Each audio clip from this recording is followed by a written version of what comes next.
Today we're going to continue by looking, we're going to finish some stories from Mark. I think this is going to be a little easier on you today. I'm going to take just a little, yesterday you find it a bit intense. Does your head hurt when you leave? That'd be okay. I understand this is a fair bit of not necessarily new information, but a new way of looking at things that's coming to you pretty fast and furious. And I know what it's like to be a bit overwhelmed by that. Today, I think, is going to be a little easier because Thursday and Friday are not. We're going to recap now yesterday. Do you remember yesterday we talked about the Jesus who makes outrageous demands first and turns our cultural world upside down? We talked about Jesus making outrageous demands. He said, for example, the first will be last. If you want to live, you got to die. You want to be great, you got to be least. We talked about the fact that so easily the thinking of the world creeps into the church, right? And we talked about people who insist on their rights. You remember that? And particularly it tends to show up in my right to have the church service the way I want it. And we talked about the seedlings and the mulch and how you, because most of you are older, have the privilege and responsibility not to be fighting for your rights all the time, but to help those who are trying to put just a little more mulch around these young seedlings. And Jesus actually would demand that of us. We talked about the difference in the way he talked towards the Pharisees and the outcasts. I showed you a little video clip of the woes. Woe to you. And part of what we needed to do through that in our own lives is to say, Lord, to what extent am I like the Pharisees? And it's important when we do this that we not pass the buck. And it's important when we do this that we don't look around our own congregations and think, well, I wish so-and-so was here because they could really use that. If you said that, that might be a sign that you yourself, you know where I'm going with this? Got just a little touch of the Pharisaical attitude. Not put too fine a point on that. Because so often we read Scripture and we hear messages for other people. But this only really has effect in our lives if first, no matter what it is and how harsh it is, we say, okay, Lord, maybe this is for me. Because I'll tell you what, maybe you've learned this already, likely you have. Do you know who you deceive most often? Is yourself. We do this all the time. We are self-deceivers. I don't have a problem with this. I'm not like that. That's for somebody else. And we do that because it keeps us from having to deal with whatever the Bible's talking about. So if you yesterday heard all of the woes to the Pharisees and you are convinced this is not for you, it might be worth your while to take a circle back around that and say, Holy Spirit, if that is in fact me, I'd really like to know if I need to adjust my attitudes. You might want to think about this. Most of you come from small towns in Newfoundland. If I were to interview people in the town about you, if I were to go around town and I was to say, when you think of Uncle so-and-so, what comes to your mind? What kind of reports would people in town give me? If you can answer that question for yourself, then you'll have some idea of how this may or may not apply to you. Does that make sense? Then we talked about the Jesus who gets angry, and boy, did he get angry. Time you make a whip and take it to somebody, you're not very happy. And we saw him cleanse the temple. And then I asked you this question, which is worth thinking about continually. What things do we put in the way of those from the outside who are seeking entrance? What is in our court of the Gentiles? We talked about how Jesus was upset not just because they were doing business in the court of the Gentiles. And as my mother pointed out to me yesterday after the session, they weren't just doing business, they were well known for ripping off the poor. In the Jewish law, you weren't allowed to charge interest to other Jews, exorbitant interest in particular, and they were often known to do that. They were there, the merchants, ripping off the poor as they came in to worship. Because if you couldn't afford a lamb, then you had to offer your pigeons, and so they had to exchange their various currencies to pay the temple to worship. But it wasn't just that. They were also set up in the only place, you'll remember, the Gentiles had to worship in. So it's a double whammy. So Jesus gets really angry and he drives them out. And then I rewrote this little parable for you. And they came to rural Newfoundland and they entered the Pentecostal church and began to drive out those who are more concerned about the church finances than lost people. Do you know what I find with a good number of our churches? A good number of our churches are more than willing to spend money on missions overseas, but not so excited about spending money in town. If you're here and you're on church boards and you're treasurers, here I am. You always know, I'm not, now understand me, because some of you always hear me talk this way. I'm not downgrading or denigrating what we do for world missions. But I'll tell you a fact about the Pentecostal Assemblies of Newfoundland, okay? If we don't shore up what we're doing here at home, we are not going to have money to give to world missions. Because our assemblies are gradually going broke as your generation gets older. We'll know this. We're starting to see the tip of that. And I always find it interesting that we can so easily, at the drop of a hat, some of our churches give $25,000 or $50,000 or $100,000 overseas, and then children have to go door to door to fundraise to come out to Kids Rock Camp. Really? Doesn't that strike you as odd? That strikes me as really odd. And it really struck me as odd one day when I was youth pastor in Springdale, and I had 3 knocks on the door all during supper time. And the first one was from a community club, I don't know, the Lions Club or something else, and they were fundraising. And then another group came through, the school was looking for money to buy musical instruments. And then, bless the Lord, the third group was a church group. And I thought, this doesn't seem to be the pattern of the kingdom. We give to fund the work of the kingdom in our assemblies. But we are very much more prone. And again, I'm not putting down missions, because our focus on missions, largely, to my mind, is accounting still for the blessing of the Lord on our fellowship. But we're so much more prone to give money to missions than we are to invest in our own children and young people, sometimes, in our own communities, who are the church of Jesus Christ and who will have to care for the missions work that we've now started. And it's been said, and you all attend annual meetings, if you want to know what the vision of a church is, read their financial statement at the ABM. For where your treasure is, there is your heart. Amen? Yeah, that was about 4. He drove out those who were more concerned about church finances than lost people. And he drove out those in expensive clothes who only attended to see what others were wearing. And he wouldn't allow anyone to make rules that kept those in town from feeling comfortable to attend. And I will tell you, friends, sometimes those are not written down rules. Those are just tradition. We're going to talk about that. Nobody has a rule saying you have to dress a certain way to come in church, but we do have the rule most times. I did this experiment in Springdale. Tanya and a few of them might have been there when I did it. I preached one morning in my oldest sneakers, in my painting clothes, torn up jeans, and a white t-shirt that was real dirty. And I waited until 2 minutes to 11 to come into church on purpose. And when I got in, I walked right into the prayer room where Pastor Paul Foster was waiting, and he looked at me and he said, "Oh my, oh my, oh my." What a gracious and wonderful man he was to me when I was on staff, because you may imagine having me on staff was a bit of a challenge.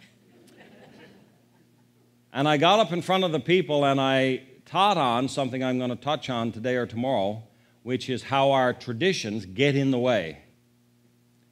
And man, I was sitting on the platform and they were staring at me. I mean, staring at me, and not happily either.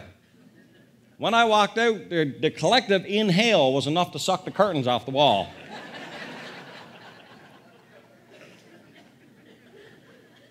And I kid you not, I felt horribly uncomfortable. And I was on staff. I was the pastor. I could hardly get up.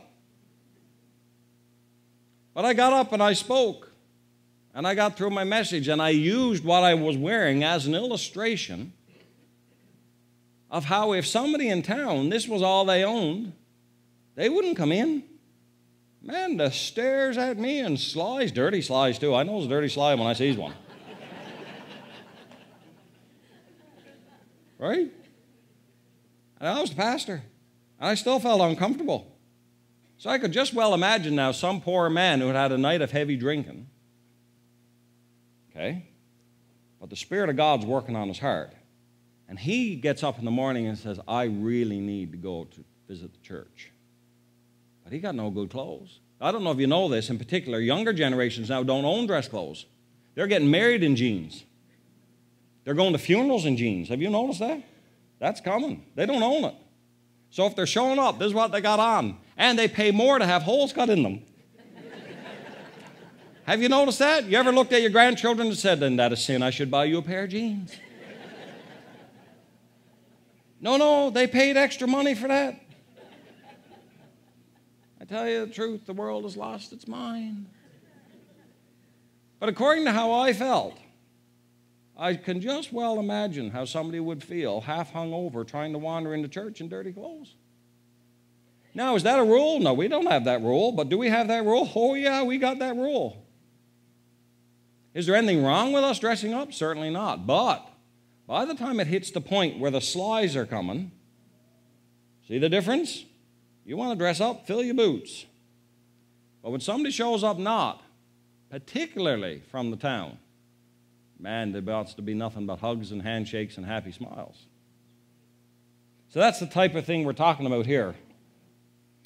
He was teaching them and saying to them, isn't it written, my house will be called a house of prayer for everyone in town, but you have made it an exclusive club. Now we want to talk about Jesus who reinterprets what it means to be unclean. Here's where I'm going with this. Now, the Levitical law had very clear categories of what it meant to be unclean and to be clean. And so, for example, in the cases we're talking about, anything that touched death was unclean. People who bled, like the woman with the issue of the blood, unclean. Lepers were unclean. Lepers actually had to shout out, as many of you know. When a leper would approach you, they would say, unclean, unclean, unclean, so you would run away from them. Leprosy, the only thing I can compare it to today is probably the Ebola virus. Okay? And so you can imagine now when we're dealing with people with Ebola, right, we mask and gown and glove and the whole deal. Jesus would walk up and hug them. Think about that now. And they'd be shouting unclean. Now, in the New Testament, we don't have those kind of very specific rules. If you've all read Leviticus at any point in your devotions, I'm sure you're blessed, it very specifically lays out for you what it means for somebody to be unclean. We don't have that precisely, but trust me when I tell you, in our communities, we still know who was unclean. Don't we?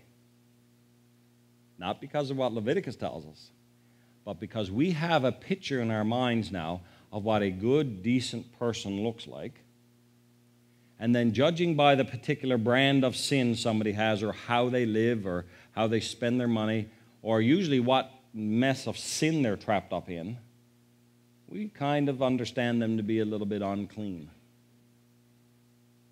So the point of this morning is to simply say to you that not only did Jesus reinterpret what it meant to be clean and unclean, when he saw somebody that people thought was unclean, he went to them, not away from them.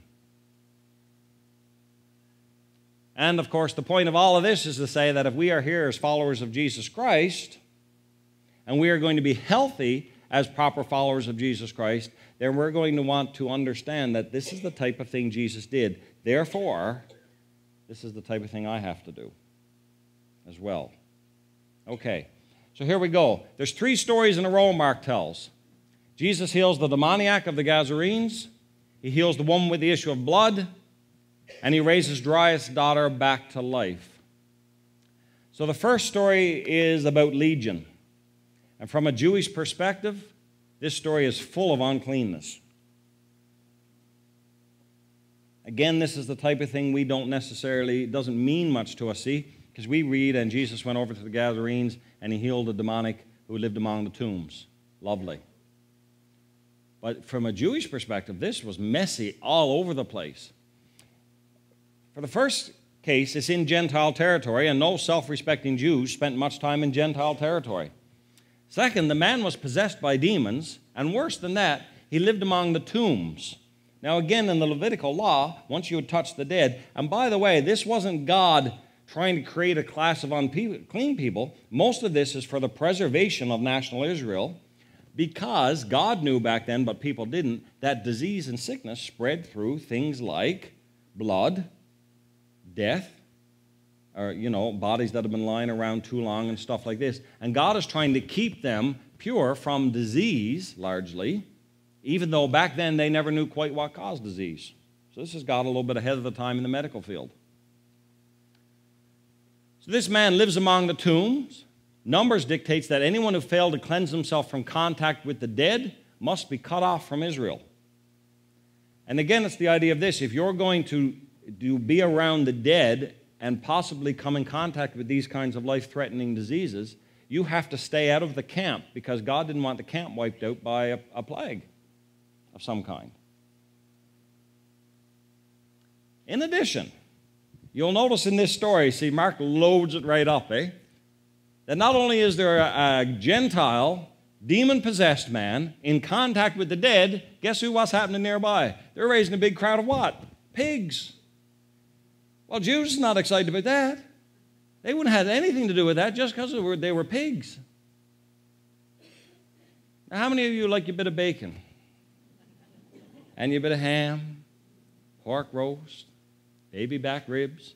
Aren't you glad Jesus came? I mean, there's one of the benefits of the new covenant right there. Bacon and eggs. So, the story is full of uncleanness right from the beginning. You'll remember that I showed you, this is Jewish, proper Jewish area. There's Jerusalem and Bethlehem. And then they're separated by Samaria. And we all know what they thought of the Samaritans. Not very much. I'll go into that more on Friday. Then this is Greek area, the Decapolis, the 10 cities. And then up here is Galilee, you see. And Jesus is way up here in Gentile territory, in the Gadarenes. If the swineherd were supplying the Roman legions with pork, because if you think about it, who are they raising? They had 2,000 pigs. Even today, that's a decent-sized farm. So they're probably for the Roman legions, we figure.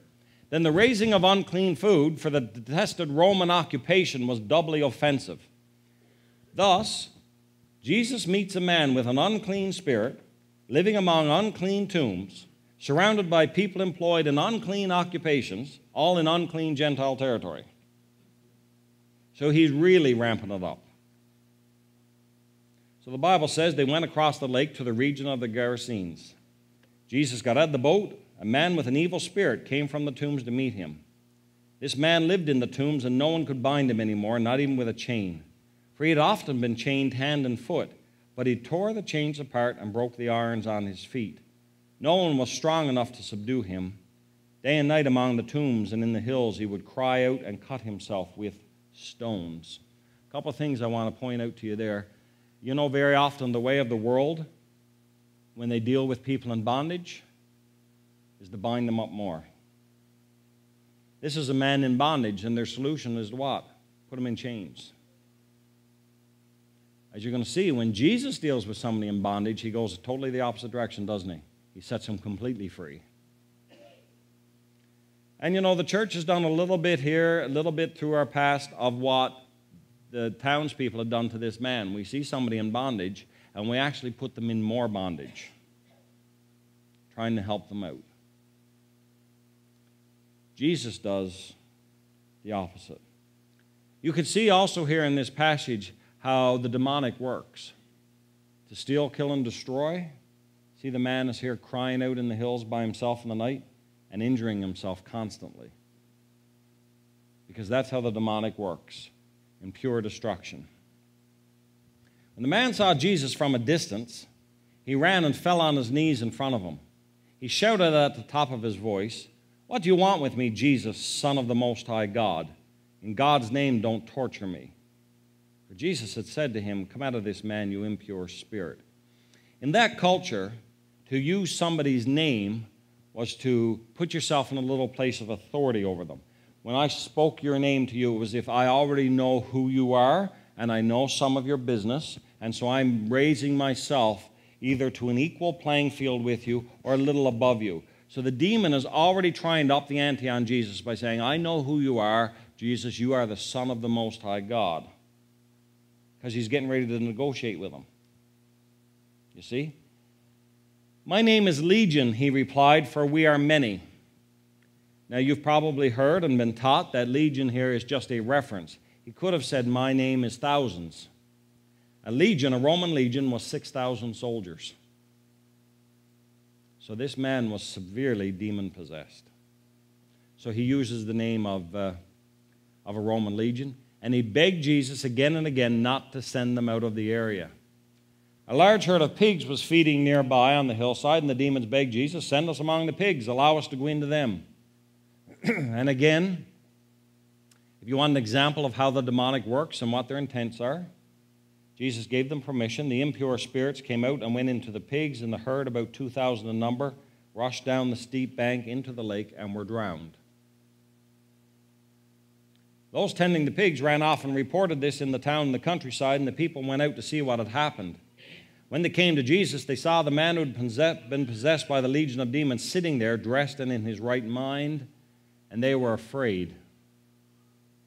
Those who had seen it told the people what had happened to the demon-possessed man and told about the pigs as well. And then I always find this interesting. The people began to plead with Jesus to leave their region. Because, folks, in our culture, for many, if it comes down to money or somebody else's health and well-being, guess what wins? The money. Jesus had destroyed their livelihood. All these pigs drowned. They didn't care about the man bound, that he was now in his right mind and they wouldn't have to chain him anymore. You'll notice that wasn't their primary concern at all. They were worried about what? The pigs. And what an excellent picture that is as well of our world. So many lost and broken people, trampled by people just more worried about money and possessions. And so they actually begged Jesus, here you've got a miracle worker among you, and they beg him to leave because he's messing up their livelihood. As he was getting into the boat, now you'll notice here, Jesus came for this guy. Did you notice that? I don't know if you view Jesus just as wandering around by chance, but Jesus crosses the lake, he gets out of the boat, he meets the man, he delivers them, he gets back in the boat. This is not vacation. He's not sightseeing. He came for the guy. He gets back in the boat, and the man who had been demon-possessed begged to go with him. Jesus didn't let him, but said, go home to your own people. Tell them how much the Lord has done for you and how he has had mercy on you. So the man went away and began to tell in the Decapolis how much Jesus had done for him, and all the people were amazed. A couple of things there. Jesus goes into dirty Gentile territory, delivers a man, and then appoints him as the first missionary to the Greeks. A guy who had been demon-possessed, who could break chains and constantly cut himself. And again, Jesus doesn't say, no, I don't need you with me right now. Your people need you. You need to go and tell what the Lord has done for you. And that, friends, is a perfect picture of how Jesus treats unclean people. He sets them free, and then he sends them back so often. We're going to see it again with the Samaritan woman, and says, go tell your people what the Lord has done for you. So two things there, and I'm going to touch on this probably by Sunday morning. I really don't want you to hear these stories and think, well, that's all great and fantastic. Jesus did that. You really need to know you are the hands and feet of Jesus now wherever you live. He intended that to be the case. The power is not yours, and the name is not yours, but you are the body of Christ. The broken in your town will not see Jesus until they see him in you and I. And then what Jesus does, and he targets people like this. He targets this man in this area, somebody that people had to not just avoid, they had to chain on. And then when he delivers them, he sends them back out to be a missionary to his own people. And here's some of what I think goes on. I think very often when we do target somebody in our towns, we target people who already look a lot like us. Remember I said here, sure, they're almost saved. They don't even smoke or drink. We got people in our small towns, never been to church, still sends their tithes along. So we'd say they're real close. They even got their checkbooks out. But I think what happens is because we have our own classes of unclean people, we go after the ones that look the most clean, but then when we send them back out to their own kind is more of us. I wonder what would happen in our towns if we actively targeted the drug dealers and not the person who already looks the part, but to go after the devils. Because Jesus' pattern, I'm sure if he showed up in some of our towns, he would wander the streets long enough and go in every dark corner of town, because if you think he'd spend every Saturday night in men's fellowship, you're not reading the Gospels very close. He'd be gone in town most nights wherever the most broken people were, because that's where he went. Yeah, he taught in their synagogues, and then he would go out and find the most broken and outcast person. So he'd wander our streets long enough. He'd figure out who all the drug dealers were. He'd set some of them free, and he'd say, now you need to go and win the rest.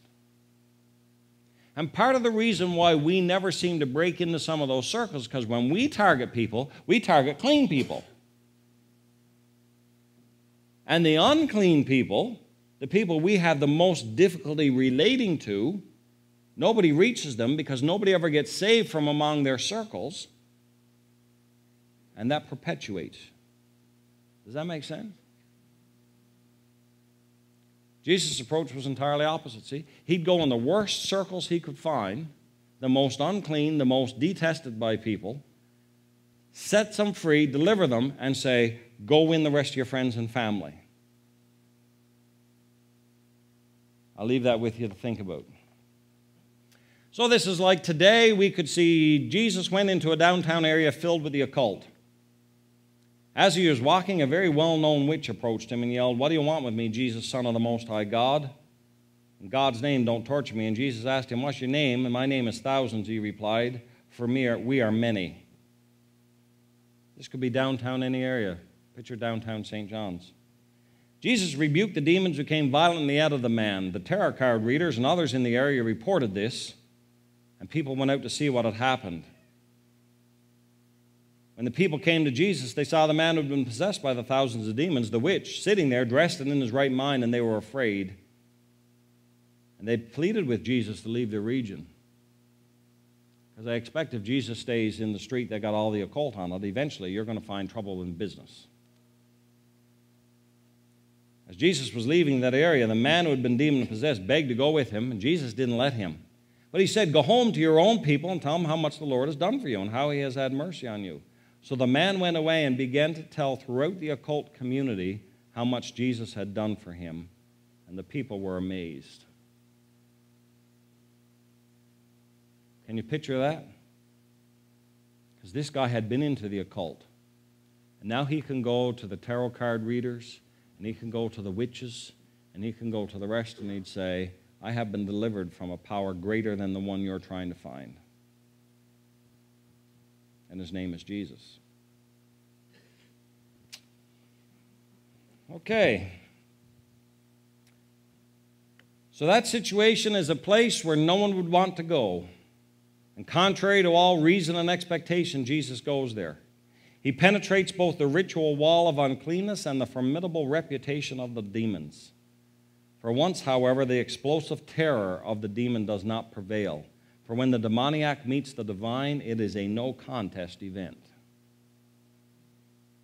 When the demoniac meets the divine, it is a no-contest event.